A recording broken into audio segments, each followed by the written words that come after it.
तो आइए, आज सेकेंड लेक्चर है इकोनॉमिक्स का। तो कल हमने सीखा था डिमांड क्या होता है और उसको कौन कौन से फैक्टर अफेक्ट करते हैं। तो आज लॉ ऑफ डिमांड सीखेंगे कि क्यों डिमांड का क्या कैसे काम करता है। तो देखिए, लॉ ऑफ डिमांड में क्या है कि लॉ ऑफ डिमांड, आप हमें ये बताइए कि डिमांड को लॉ ऑफ डिमांड क्यों कहा गया। हम प्रिंसिपल ऑफ डिमांड भी कर सकते थे। सबसे पहली बात समझिए, हम इसे लॉ ऑफ डिमांड क्यों कहते हैं, क्योंकि यहाँ पर सर्टेन प्रिंसिपल है। देखिए, आप लोग नोट्स बनाते जाइए, यहाँ पर सर्टेन प्रिंसिपल है, यहाँ पर सर्टेन एज्यूम्सन है। हम इसे प्रिंसिपल ऑफ डिमांड इसलिए नहीं करते हैं क्योंकि यहाँ पर देखिए, प्रिंसिपल का मतलब होता है फिक्स है कि भाई ऐसा होगा ही, लेकिन लॉ का मतलब होता है कि कहीं काम करेगा कहीं काम नहीं करेगा। तो प्राइस बढ़ेगा तो डिमांड घटेगा, प्राइस घटेगा तो डिमांड बढ़ेगा। There is an inverse relationship between price and demand.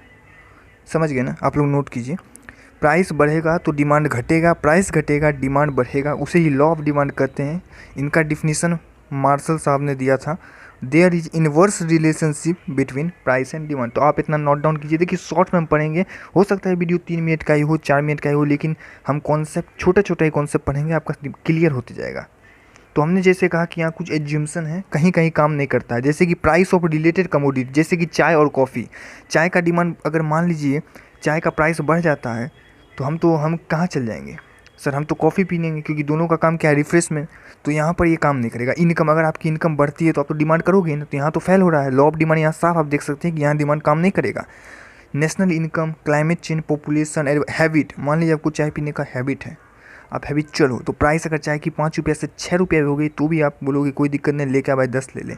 क्यों? क्योंकि आप हैबिचुअल हो, आपको चाय की तलब है, आप पीते हो, आपको हैबिट है, उसका टेस्ट है, तो आप चाहे प्राइस बढ़ भी जाए आप उसकी डिमांड करेंगे ही। तो यहाँ पर ये सर्टेन एज्यूम्सन है जो कि कांस्टेंट रहेंगे। अगर ये बीच में आए तो लॉ ऑफ डिमांड काम नहीं करेगा। तो लॉ ऑफ डिमांड आपने समझ लिया, प्राइस बढ़ेगा डिमांड घटेगा, प्राइस घटेगा डिमांड बढ़ेगा। और यहाँ पर इन्वर्स रिलेशनशिप होता है। आपको एग्जाम पूछेगा लॉ ऑफ डिमांड में क्या होता है, पॉजिटिव रिलेशनशिप होता है, निगेटिव। तो निगेटिव तो है ही, और इन्वर्स रिलेशनशिप सबसे बड़ी बात है कि इन्वर्स रिलेशनशिप होता है। सर्टेन एज्यूम्सन है तो ये आप नोट डाउन कर लीजिए, जो कि कांस्टेंट रहेंगे। मान लीजिए एक मैं क्वेश्चन आपसे करूं कि according to law of demand, अगर इनकम बढ़ेगा तो डिमांड क्या होगा, बढ़ेगा, फॉल करेगा, कांस्टेंट या नन ऑफ। देखिए नन ऑफ, क्यों? क्योंकि देखिए इनकम बढ़ेगा तो इनकम तो कांस्टेंट होता है in the case of law of demand, हमने पढ़ा है। देख लिए किस तरह से एमसीक्यू पूछा जाएगा, आपका एकदम कॉन्सेप्ट मैंने क्लियर कर दिया, इससे यही पूछेगा और कुछ नहीं आएगा। According to law of demand, relation between price and quantity, quantity and price नहीं, प्राइस एंड क्वांटिटी की रिलेशनशिप को ये बताता है। आइए देखते हैं डिमांड शेड्यूल क्या होता है। डिमांड शेड्यूल का मतलब है कि हमने एक चार्ट बना दिया कि प्राइस और क्वांटिटी। आइसक्रीम है, 10 रुपया की आइसक्रीम आप 4 खाते हैं, 20 रुपया हुई। तो देख सकते हैं यहाँ आपको समझ में आएगा, प्राइस और क्वांटिटी। आइसक्रीम है 10 रुपया अगर एक आइसक्रीम का दाम है तो आप 4 आइसक्रीम खा रहे हैं। जब 20 हो गया तो आपने उसकी डिमांड कम कर दी। जब वही 30 रुपया में बिकने लगा तो आपने उसकी एक डिमांड की। तो ये क्या हुआ, डिमांड शेड्यूल हो गया, जिसे हम इंडिविजुअल डिमांड शेड्यूल कहते हैं। तो आई होप आपको ये क्लियर हो गया होगा। डिमांड कर्व क्या होता है, देखो डिमांड कर्व ये होता है, यहाँ प्राइस दिखता है, यहाँ क्वांटिटी दिखती है।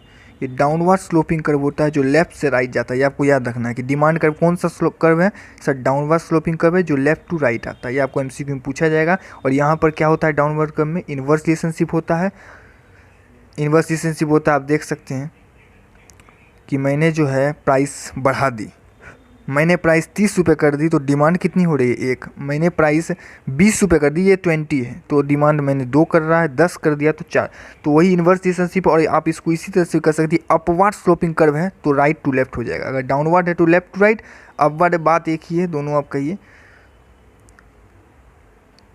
तो दोस्तों आज 2 कॉन्सेप्ट हमने सीखा कि डिमांड कर्व क्या होती है, उसके जो भी एज्यूम्सन है हमने वो देखा, डिमांड लॉ ऑफ डिमांड क्या होती है हमने वो देख लिया, और हमने डिमांड कर्व भी देख लिया। तो 2 टॉपिक है, दोनों से एमसीक्यू बनेगा और मैंने आपका कॉन्सेप्ट क्लियर कर दिया है। तो जो भी है आपके सामने, आप लोग नोट डाउन कीजिए और इस वीडियो को ज़्यादा ज़्यादा शेयर कीजिए, क्योंकि शुरू हो चुकी है इकोनॉमिक्स की तैयारी, तो ज़्यादा से ज़्यादा लोग इसका फ़ायदा उठा सके। Thank you very much.